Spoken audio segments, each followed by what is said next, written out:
Namaste, mimi ni Dkt. Anuradha Panda, daktari bingwa wa upasuaji wa laparoscopic na robotic kutoka hospitali ya Apollo Jubilee Hills. Tutazungumzia upasuaji wa kuokoa mfuko wa uzazi.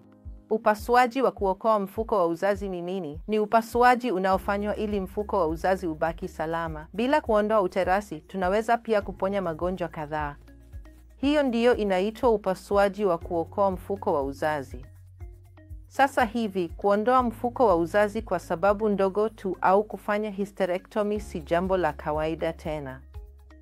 Kuna mambo mengi yanayoweza kufanywa huku mfuko wa uzazi ukiendelea kubaki, na hii inasaidia kuweka uimara wa nyonga na hata ovari pia.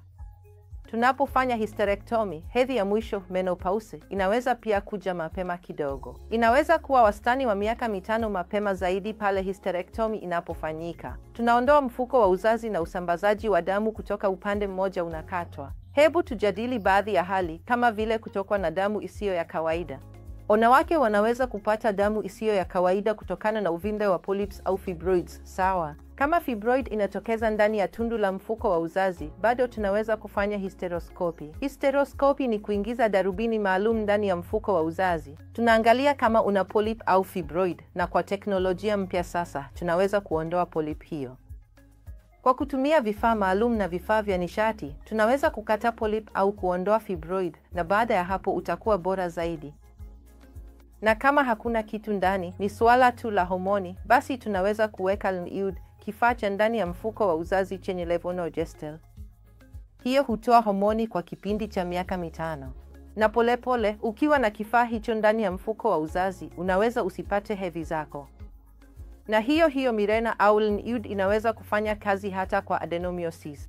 Ukiwa na adenomyosis ambayo haijakuwa sana, ndiyo inaanza tu, au haikusumbui sana, mara nyingi hata kitanzi kinaweza kupunguza, yani kupunguza damu nyingi na kupunguza maumivu yako. Na hata adenomyosis inaweza kutibiwa kwa njia hiyo. Sasa, tukija kwenye uvimbe wa fibroids. Ukiwa na fibroids, mwanamke anaweza bado kutaka kubaki na mfuko wake wa uzazi. Hivyo tunafanya upasuaji unaoitwa myomectomy, ambao unaweza kufanyika kwa kutumia laparoscopy, roboti, au kwa njia ya hysteroscopy au upasuaji wa wazi, kulingana na uamuzi wa daktari wako na ukubwa wa mfuko wa uzazi. Mfuko wa uzazi unaweza kuhifadhiwa na uvimbe wa fibroid tu ndio unaondolewa. Na vile vile, unapopata tatizo la prolapse, kitu kinatoka nje, mfuko wa uzazi bado unaweza kurudishwa mahali pake na ukafanyiwa matengenezo. Tunachofanya ni hysteroscopy, ambayo inaweza kufanyika kwa laparoscopy. Tunaweza pia kufanya kwa njia ya uke au kwa kutumia roboti. Ni taratibu ngumu zaidi, lakini inaweza kufanyika na mfuko wa uzazi ukaendelea kubaki. Kwa hiyo, mnapaswa kuelewa. Na ukiwa na uvimbe kwenye ovari pamoja na endometriosis, hivyo pia vinaweza kutibiwa kwa laparoscopy au kwa kutumia roboti, na mfuko wa uzazi unaweza kubaki kwa kutumia dawa fulani ambazo zinaweza kutolewa au kuweka kitanzi. Kwa hiyo lazima uelewe, watu huja na kuuliza kama vile, nataka mfuko wa uzazi uondolewe. Sio kwamba kwa sababu familia imekamilika, basi unatoa kiungo hicho. Kwa hiyo kuna faida nyingi za kubakiza mfuko wa uzazi, kuanzia kwenye kazi zako za ngono hadi kazi ya ovari zako, na pia muundo wa nyonga, kila kitu kinabaki salama.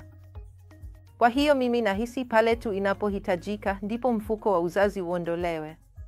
Na unaweza kila wakati kujadiliana na daktari kama kuna upasuaji wa kuokoa au kubakiza mfuko wa uzazi, ambao wanaweza kufanya upande wao. Asante.